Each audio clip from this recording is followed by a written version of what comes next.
This video will show you how to take apart and disassemble a Kenmore 90 series or Elite dryer. Safety first, always disconnect power before servicing any electrical appliance. And when taking these machines apart, remember that the internal parts and edges of these machines are very sharp and can cause serious injury to you, so be careful not to get cut. Okay, this is a Kenmore 90 series dryer. I'm going to show you how to disassemble the machine so we can get down to the inside parts where we want to do some testing later on, or if we have a need to change the belt or whatever, or if we need to just get in the panel to change one of these components that are up here, like the timer or the push to start switch, for example. First thing you want to do on this style machine, Kenmore 90, Kenmore Elites, if they have this style removable trim piece, you're going to take a screwdriver and just stick it in the very top edge over there, right under the lip, lift it forward, and then put it crosswise like that and lock it back like that. It'll come right off. Now some machines don't have a removable side piece here. They have an inner clip that's underneath here, and you'll use a putty knife. As a matter of fact, I have a video on how to remove those, and refer to it on removing these Kenmore 90s, the newer style with the clips. This one's the older style, doesn't have clips, it has screws that hold it down. So the first thing you do is remove the trim pieces, set them out of the way. That exposed the screws that hold down the panel, and we need to lift this panel up and out of the way. So we take these screws off,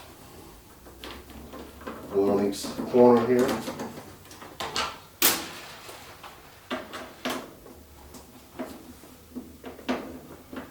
And once these screws are removed,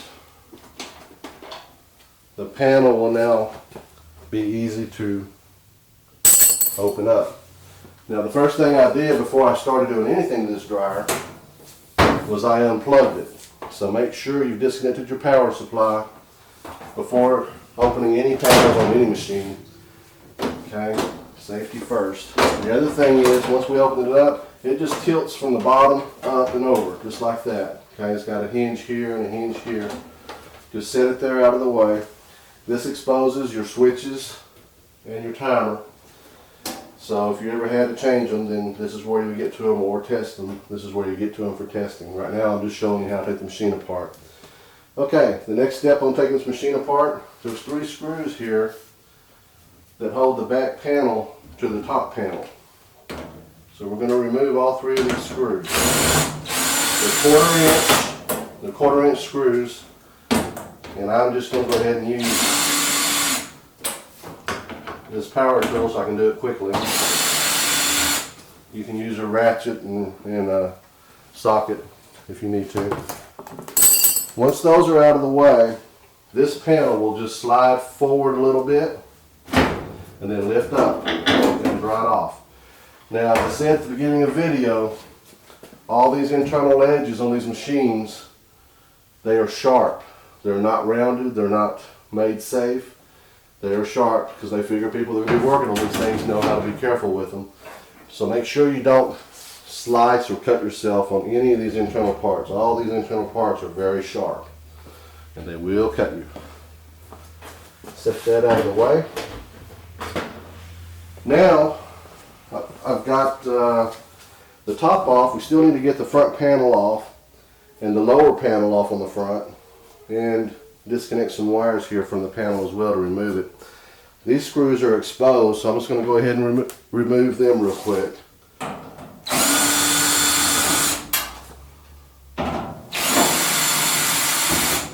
Okay, there's 2 more screws still holding that panel on. We'll get to them here in just a second. Let me look at my camera angle. Okay, down on this bottom panel, we need to remove it next. I'm going to use a flat blade screwdriver, and there's a clip about here and about here that hold this panel in place. We're going to find the clip, okay, and then put the tip of the flat blade screwdriver up over the clip and mash it down. Once I mash it down, I can pull that corner towards me. You can see here it release that clip. Do the same thing on the other side here. Just mash that clip down and pull the panel towards you. Once the panel is pulled towards you, Be careful not to get cut again. And just lift it up and off of these two clips here that were holding the panel on at the bottom. There's two slot holes, one here and one here, that was sitting on. So now we got that panel out of the way.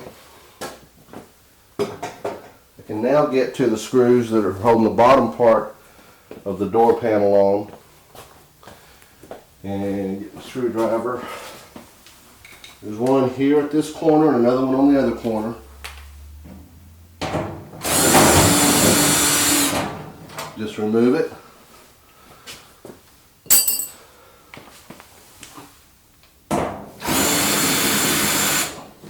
Remove that one.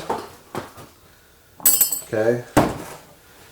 And now the next step, I'm going to show you some close-ups of it on another piece of video I'm going to edit in here. But I'm just going to go ahead and remove the wires that are holding this front panel on. And they're the ones that attach to the door switch. If you're removing those wires, you need to remember where they go, or write it down, or take a picture of yours, because yours may have different colored wires, or it could be a different switch. Okay, and then this one here that's connected to the bulb has to come off also, because that bulb's attached to the door panel. We want to remove two wires. We want to remove this one on the far left side, which is the white wire, and this blue wire from the right side over here. I'm just going to remove both those wires off of the spades of the door switch. Okay, the rest of the wires are for the light bulb. You can just kind of fold them out of the way. You got two exposed spades there now. The door panel is completely loose now, so all I need to do to remove this front door panel is pull it towards me a little bit off the top. Keep holding it. Lift up on the drum a little bit to disengage it from the rollers, from the drum supports. It's going to try to fall down. Just don't let it cut you when you do that. Okay. And now I've got it loose. You can see there's a wire still attached down here on the bottom. It's a little yellow wire with a red stripe. Actually goes right here. Pull that off. Okay, and that wire, just leave it hanging there.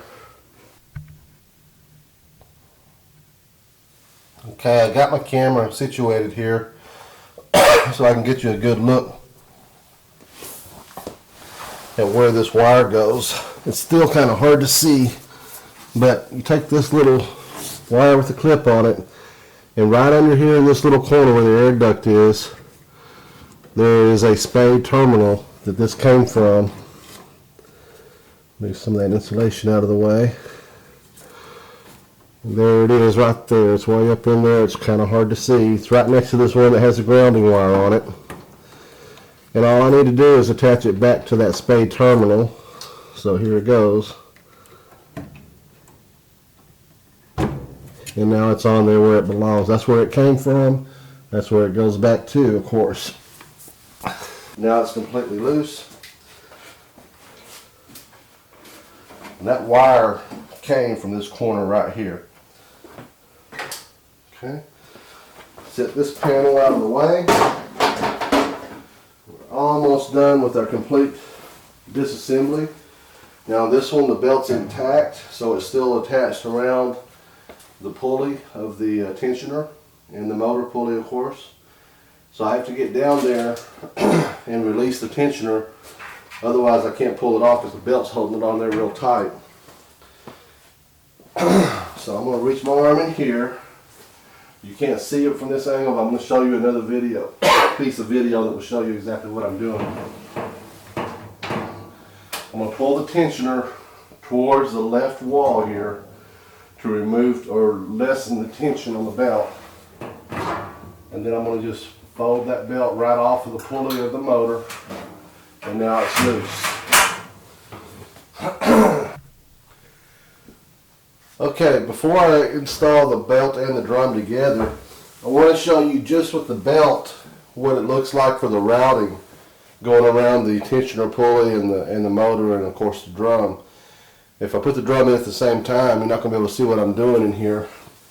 The belt will be around the drum up here, of course, And then what you're going to do is the back side of the belt, you're going to reach in and make sure that it goes underneath this pulley like this. Okay, and then you're going to lift up and over on the tensioner arm and then hook it onto the pulley of the motor. And then of course the drum will still be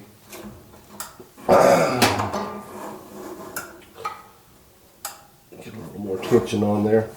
The drum will be in here like this, and this will be pulled further up, this will, so it's not making contact.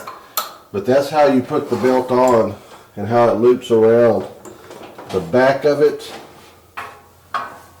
goes underneath, push that little loop through, lift up, and then push that loop onto the pulley of the motor. And that's how it goes. Okay, now I don't know if you can see that good enough there or not, but I hope that was a good enough showing of it. But that's, now I can use the belt to pick up the drum. I just have some drum rollers over here too. I'll pick it up off of those. And it just slides right out the front. The belt hangs up, just moves back and forth a little bit and get it off. Okay. Now that it's removed, you can set that drum aside. The machine is disassembled far enough now to do any diagnosing that needs to be done, replacing of components, or whatever kind of problem you're having that you need to fix, including changing the belt. You're in there far enough now to do it. Okay, that's how you disassemble Kenmore 90 series and Kenmore Elite Dryers. Thank you.